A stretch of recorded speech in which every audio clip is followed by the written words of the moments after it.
Welcome to Arsenal Report, your daily source for all things Arsenal FC. From match updates and transfer talk to behind-the-scenes stories, we've got it all. If you're a true gunner, this is your home. Hit subscribe and join the pride. Victory through harmony. Let's get started. Arsenal boss Mikel Arteta has revealed there is a chance Bukayo Saka will feature against Crystal Palace. The Gunners star suffered an injury scare during the North London side's win over Ipswich Town at the weekend. Saka suffered a rash challenge from fullback Leif Davis, who was given a straight red card by referee Chris Kavanagh. The Tractor Boys ace raked a stomp down the back of the Arsenal talisman's leg 32 minutes. The winger was able to continue but was replaced soon into the second period and was seen applying ice to his ankle soon after. Nevertheless, Arteta is confident the issue is not serious heading into the game against Crystal Palace, with Paris Saint-Germain soon to follow in the Champions League. The Spaniard even reckons Saka, if they desired, could feature at the Emirates on Wednesday night if required. We have to wait and see how he reacts after the session. But it's nothing too serious, said Arteta. If we want to, there's a good chance he can play tomorrow. He was giving good signs that he can impact the game, Arteta added on Saka's earlier return from a hamstring injury. After those months, it is a credit to him. The Gunners do have other injury concerns, however. Midfielder Jorginho and defender Ricardo Calafiori are set to miss the game. Arteta suggested the former may not play again before the season is complete. The Italian suffered a rib injury against Brentford. I am not certain he plays again this season, said the ex-Arsenal midfielder. We will have to see. I am not talking about any dates. It was a quite scary situation. The good news is he is recovering and he is better. Calafiori has not played since before the last international break and is still managing his issue and taking preventative action so as not to suffer a repeat of the issue. There is an impact injury and a twist, Arteta explained. He is managing it and how to be on top of certain situations and how to prevent them. Despite the club's injury issues, Arteta does not feel he is able to rest players against Crystal Palace to ensure Arsenal arrive primed to take on PSG. We cannot think in those terms, Arteta said. If the players are fit and they are ready to play, then they have to play. Physically they are good, and emotionally they are good. Arsenal players will be in a good mood after they postponed Liverpool's title celebrations for a little while longer, but they'll need to keep that up by beating Crystal Palace on Wednesday night. The Gunners thrashed Ipswich 4-0 to make sure Arne Slot's men were kept waiting for their coronation. But defeat to the Eagles at the Emirates will see them crowned champions for the first time since 2020. It's been a difficult title run for Arsenal after slipping 13 points behind the Reds, but they are hoping to finish the campaign in style by winning the Champions League after their famous win over Real Madrid in the quarter-finals last week. This week's game against Palace is their final league match before their crucial Champions League semi-final against Paris Saint-Germain on April 29th, and Arteta will be desperate to avoid any more fitness problems or setbacks before the game. Here, Mirror Football rounds up all the biggest Arsenal news and rumours ahead of their game against Palace. Arsenal star Ethan Nwaneri has been one of the club's breakout stars this season after rising to prominence at the age of just 18, and he is being tipped to have an incredible career at the Emirates. Nwaneri has played a key role for Arsenal and stepped up during a difficult time when the club was struggling with injuries. He was amongst the goals against Ipswich this weekend and now has a tally of 9 goals and 2 assists in all competitions. He's not the only teenager who has impressed after being given a chance in the first team this season. Miles Lewis-Skelly has also emerged to become the first choice left-back in the team, and his incredible displays have seen him earn his England debut and become part of the team that beat Madrid across both legs. Of course, for 2 players so young, they will both need to be nurtured and given the right guidance, and Nwaneri has revealed that Declan Rice and Bukayo Saka have both been given them advice as their main mentors at the club. Declan and Bukayo, that's the 2 who are very close to us, he said. They help us out, they keep us grounded, they lift us up when we need it as well. They've been brilliant with us. It's mainly just personal stuff like how they dealt with things when they were first coming up and how they dealt with the pressure and maybe when they didn't play well or when they did do well and just managing that. Regardless of how this season ends, Arsenal will be desperate to add a new forward to their squad this season after an injury crisis saw Gabriel Jesus and Kai Havertz ruled out for the rest of the campaign. Arsenal's struggles to keep up with Liverpool have been down to their lack of goals, compared with the Reds, who have seen Mohamed Salah fire in 27 strikes. The Gunners have been linked with a number of names, including Ollie Watkins, Alexander Isak and Benjamin Sesko. But former Arsenal man Julio Baptista believes Arteta should consider snapping up Wolves star Matheus Cunha. The Brazilian has impressed at Molineux with 16 goals in all competitions, and while he signed a new deal in January, it is believed he has a release clause of around £62.5 million and has openly admitted he wants to leave this summer. People talk about Matheus Cunha, the Brazilian. He's done incredible stuff at Wolves, so maybe he's the player that Arsenal need, Baptista told Footitalia.com. Arsenal need to take a look at him, I think. Cunha should definitely be on their shortlist. He has performed brilliantly in a team that has found life difficult at times this season. So you would think that at Arsenal he would score even more goals, given the chances that they create and the way they dominate most games. He would also be playing with better players.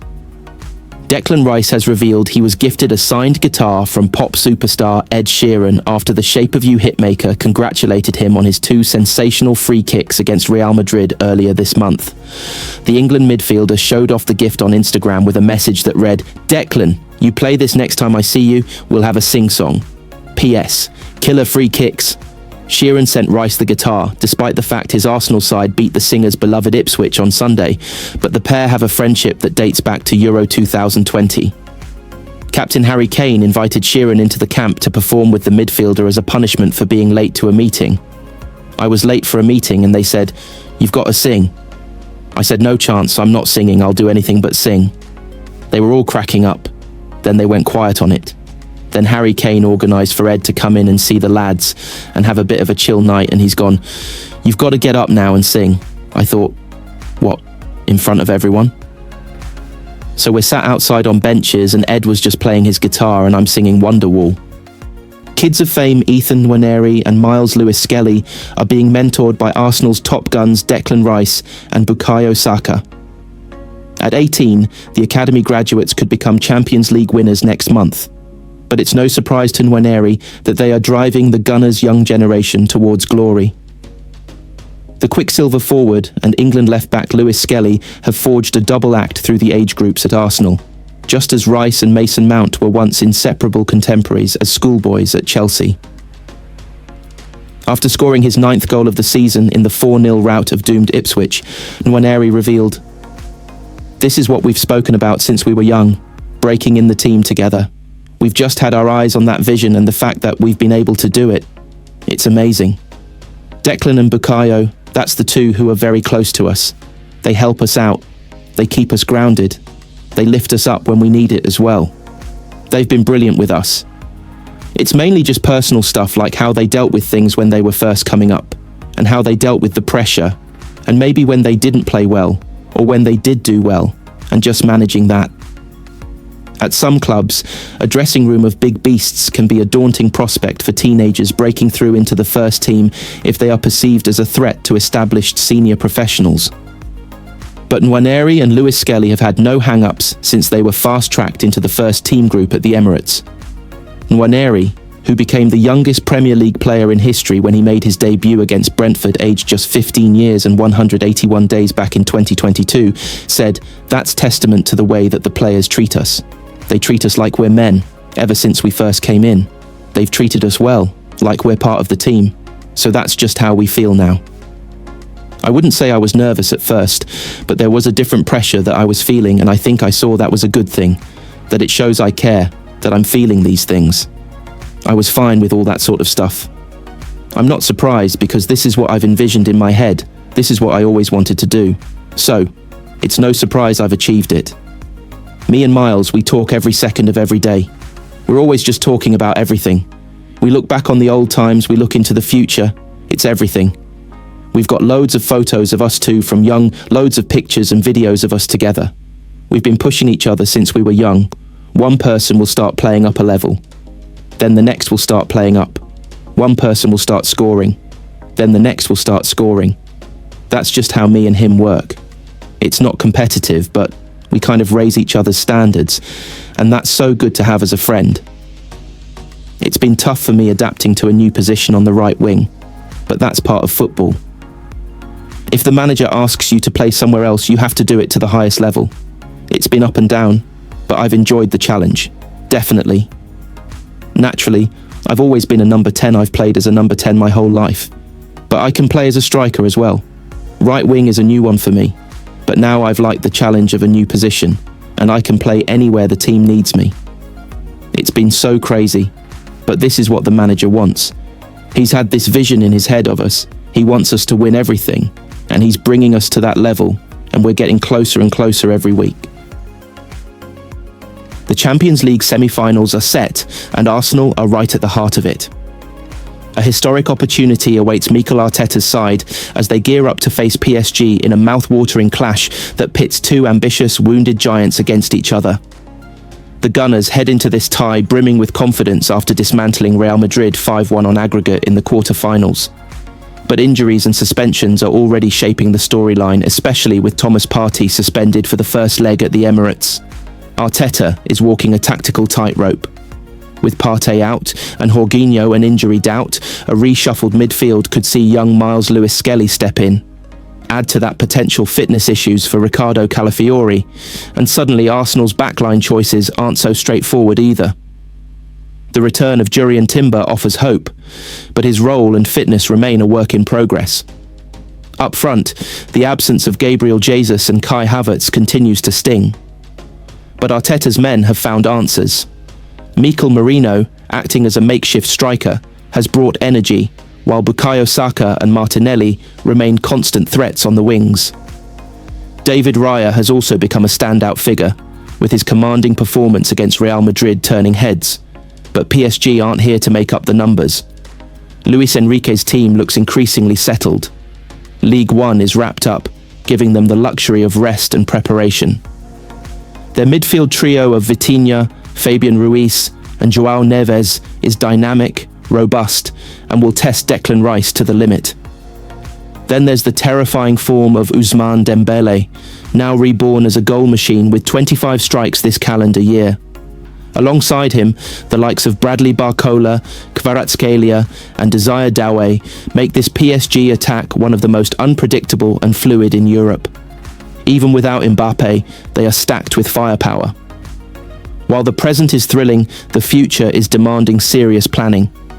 The summer of 2026 looms with 7 players potentially leaving on a free if contracts aren't sorted. The good news? Arsenal are working hard behind the scenes.